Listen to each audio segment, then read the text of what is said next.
మంత్రులు హాజరయ్యారు. ఇప్పుడు లైవ్ చూద్దాం. కూడా ఇవాళ కాంగ్రెస్ పార్టీకి ఓటు వేయాల్సిందిగా నేను కోరుకుంటున్నా. అదే కాదు, ఇవాళ సన్న బియ్యంతో పాటు ప్రతి ఇంటికి 200 యూనిట్లు ఉచితంగా విద్యుత్ ఇస్తున్నాం. 50 లక్షల కుటుంబాలకు ఇవాళ మీ ఇండ్లల్లో వెలుగే కాదు, మీ కళ్ళలో సంతోషం చూస్తున్నాం. వ్యవసాయానికి 24 గంటల ఉచిత విద్యుత్తే కాదు, ఈరోజు మీ గృహజ్యోతి పథకంలో మీ ఇండ్లల్లో ఉచిత కరెంట్ ఇస్తున్న మాట వాస్తవం కాదా? ఇవాళ మీరు ఒక్కసారి ఆలోచన చెయ్యండి. అదేవిధంగా మిర్యాలగూడ అంటేనే దక్షిణాది దేశంలోనే, భారతదేశంలోనే కాదు ఆసియా ఖండంలోనే Miryalaguda rice bowl of Telangana.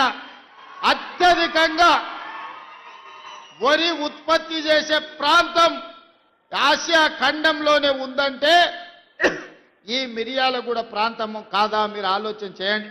ఇవాళ అధునాతమైన మిల్లులు ఉన్నాయంటే మిర్యాలగూడ ప్రాంతంలో ప్రతి ఎకరాకు ఇవాళ మీరు వరి పండిస్తున్నారు.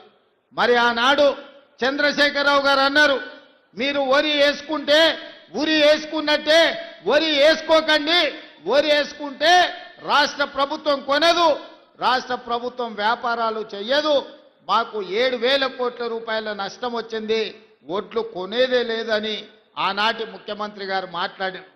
మరి ఈనాడు మన ప్రభుత్వం వచ్చిన ఎంబడే పెద్దలు ఉత్తమ్ కుమార్ రెడ్డి గారి నేతృత్వంలో మీరు వరి పండించండి, సన్న వడ్లు పండించండి, గిట్టుబాటు ధరనే కాదు 500 రూపాయలు బోనస్ కూడా ఇచ్చి వడ్లు పండిస్తాము, వడ్లు పండించండి, చివరి గింజ వరకు కొంటామని బోనస్ 500 రూపాయలు ఇస్తున్నాం.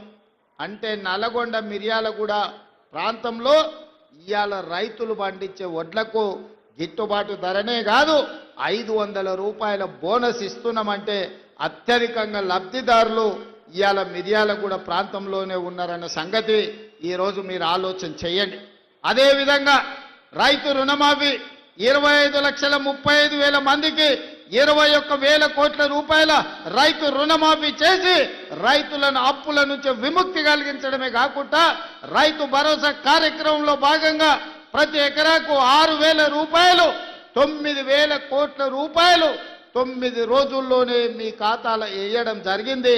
తొందరలోనే మళ్ళా 9,000 కోట్ల రూపాయలు రైతు భరోసా కార్యక్రమంలో భాగంగా మున్సిపల్ ఎన్నికలు ముగిసిన వెంటనే మీ ఖాతాలలో రైతు భరోసా నిధులు వేసే బాధ్యత రాష్ట్ర ప్రభుత్వం తీసుకుంటుంది.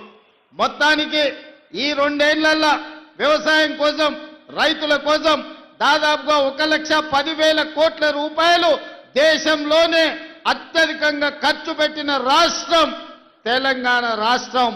రైతు సంక్షేమం కోసం ఈ రోజు పథకాలను అమలు చేస్తున్న రాష్ట్రం తెలంగాణ రాష్ట్రం. అదేవిధంగా మా ఆడబిడ్డలు ఉన్నారు, మీరు ఆలోచన చేయండి.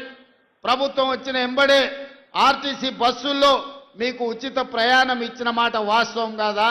ఇవాళ మా అక్కల్ని అడుగుతున్నా, మీ అమ్మగారింటికి పోయినా, లేకపోతే అమ్మవారిని దర్శించుకోవాలన్నా, లేకపోతే మేళ్ల చెరువులో దర్శనానికి ఇవాళ తిరునాళ్ళు రాబోతున్నాయి, మేళ్ల చెరువు తిరునాళ్ళు, లక్ష్మీ నరసింహస్వామిని దర్శించుకోవాలన్నా, భద్రాద్రి రాముణ్ణి దాన్ని కొలుచుకోవాలన్నా ఇవాళ ఆడబిడ్డలను ఎవరన్నా ఆర్టీసీలో 1 పైసా అడుగుతున్నారా? అక్క, ఎవరైనా ఎక్కడైనా బస్సు ఎక్కితే 1 రూపాయి అయినా టికెట్ రూపంలో మిమ్మల్ని అడిగినా? మీరు ఒక్కసారి ఆలోచన చెయ్యండి.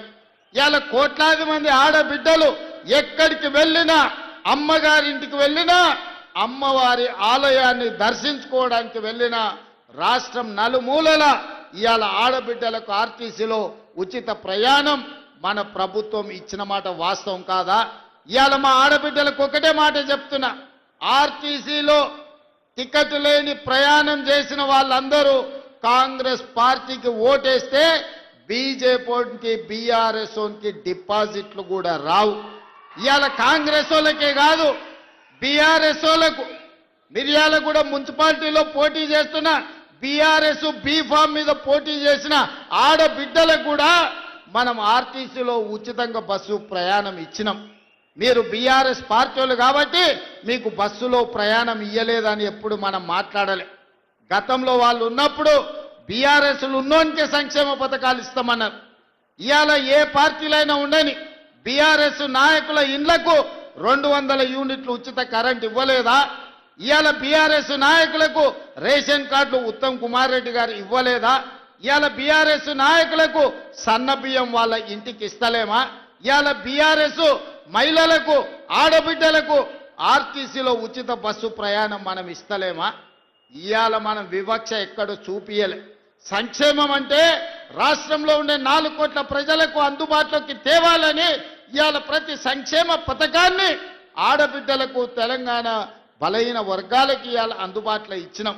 ఇవాళ ప్రారంభించుకున్న యంగ్ ఇండియా ఇంటిగ్రేటెడ్ స్కూల్లో కాంగ్రెస్ పార్టీ కార్యకర్తల పిల్లలే కాదు, బీఆర్ఎస్ నాయకుల పిల్లలు కూడా చదువుకోవడానికి 200 కోట్ల రూపాయలతోని ఇవాళ యంగ్ ఇండియా ఇంటిగ్రేటెడ్ స్కూల్ పెట్టుకున్నాం.